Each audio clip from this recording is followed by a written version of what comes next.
Crypto Markets Report, January 25, 2026. Bitcoin struggles, altcoins retract, institutional dynamics shift. All right, so get this. What if the very institution that controls the US dollar, we're talking about the Federal Reserve, is actually quietly embracing crypto? I know, it sounds completely out there, but it is happening. And it might just be the thing that changes everything we think we know about money. Okay, let's just dive right in. I have to be honest, when I saw this quote, I had to read it twice. The idea of the biggest names in crypto sitting in the same room as the Fed's top people, actually talking about a shared future? I mean, come on, that's the kind of thing you would have been laughed at for saying just a year ago. But here we are. It's not a crazy idea anymore. It's reality. So, what really happened here? Just picture it, the usually stuffy, quiet halls of the Federal Reserve suddenly buzzing with the energy of the crypto world. We're talking about the pioneers of DeFi, decentralized finance, literally sitting down with the gatekeepers of the old system. This wasn't just another meeting, this was a historic moment. And that right there is a massive, massive signal. This meeting sent a crystal clear message from the very top. Crypto is no longer some fringe curiosity on the financial Wild West. Nope, it's now being seen as a legitimate, serious player. You could say this is the moment crypto was finally invited inside.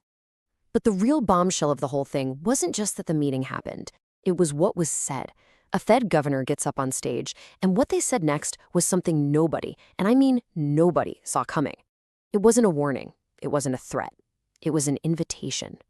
Let's really listen to these words because the phrasing is so important. New era, embrace the disruption. Come on, these are not just casual phrases. This is the Fed, arguably the most powerful financial institution on the planet, pretty much admitting that the old way of doing things just isn't cutting it anymore. They're basically saying, hey, crypto industry, we need your help to build what's next. And just to be super clear, this isn't just about Bitcoin as digital gold. This is way bigger. We are talking about a fundamental rethink of how money moves around the globe. Imagine a world where you can send money to anyone, anywhere, instantly, for next to nothing. That is the promise here. And that's the future the Fed is now starting to lean into. So what's the ultimate goal here? Well, it's all about building a bridge. A really big bridge that will let the trillions, and I mean trillions, of dollars sitting in traditional finance flow safely into the world of crypto. A bridge that could one day connect your retirement fund to this new wave of financial tech. And this is where it gets a little complicated, right? Because on one side, you have the old guard, the banks, the regulators, the people who love rules and predictable systems. And on the other side, you've got the DeFi builders, the crypto visionaries, people literally inventing the future from their keyboards. How in the world do you get these two completely different worlds to work together? Well, the answer everyone is talking about is something called crypto rails. Think of it like this. The old financial system is kind of like a steam train on these old rickety tracks. It's slow, it's clunky, it's expensive. Crypto rails, that's like a brand new magnetic levitation train running on the blockchain. It's fast, it's efficient, and it can move value around the globe at nearly the speed of light. Okay, but building this high-speed bridge isn't exactly a walk in the park. At the conference, one of the key people actually building this new system, Sergey Nazarov from Chainlink, he laid out the three biggest hurdles they have to clear. Okay, so problem number one is a tech problem. How do you get a bank's ancient computer system, one probably running on code older than I am, to talk to a brand new blockchain? Number two is a data problem. How do you make a crypto transaction, which is often private by design, also carry all the information regulators need to see? And finally, number three, it's a culture problem. How do you get the wild open world of DeFi to follow the very strict rules of institutional finance? But don't worry, it's not all impossible problems. For every challenge, there's a potential solution. And in this case, the solution is a two-word phrase that was on everybody's lips at the conference: regulated DeFi. So how does regulated DeFi even work? Well, it all boils down to this really cool tech called a smart contract. The best way to think about it is like a vending machine for money. You put your money in, you select what you want, and the machine automatically gives it to you.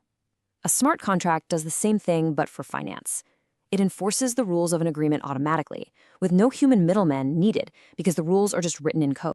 So the big idea isn't to try and tame the entire DeFi ecosystem. Instead, the plan is to build a brand new, squeaky clean, regulated version right next to it. Think of it like a new city with its own set of rules and a sheriff to enforce them. a place where the big banks and institutional investors can finally feel safe enough to bring their trillions of dollars to play. All right, so what happens now? This is where things start to get really interesting. And look, the Fed didn't just talk. They took action. They announced a new proposal for something called a skinny master account. Now, that's basically a fancy term for a VIP pass that lets eligible crypto firms plug directly into the Fed's payment system. This is a huge deal because it could let companies like stablecoin issuers completely bypass the traditional banks. Now, there is a pretty wild theory about this from investor Arthur Hayes. He suggests this whole thing is actually a political move, that the Fed might be trying to weaken the power of the big commercial banks. It's a pretty provocative take for sure.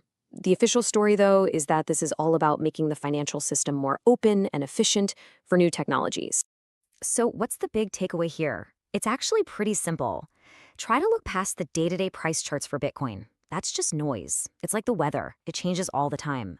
But a historic meeting at the Fed, a concrete policy proposal, that's the climate. And the climate appears to be changing for good. That's the signal.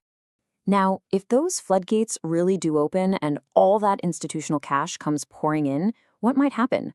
Well, there's this classic pattern in crypto markets that a lot of people watch.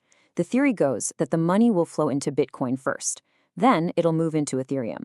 And after that, it starts to trickle down into other big established projects. It's just a theory, of course, but it's one to keep an eye on. And speaking of those established projects, here are some of the blue chips, the source material flagged that could be front and center in this new wave. We're talking about the big names in smart contracts and blockchain infrastructure, like Ethereum, Solana, Chainlink, and Avalanche, and even projects connecting crypto to AI like BitTensor. These are the platforms already building the foundation for this new financial system. So where does this all leave us? Are we just witnessing another chapter in the long history of money? Or are we watching them rewrite the entire book? Is this the start of a new era of financial innovation, or are we just swapping one set of gatekeepers for another?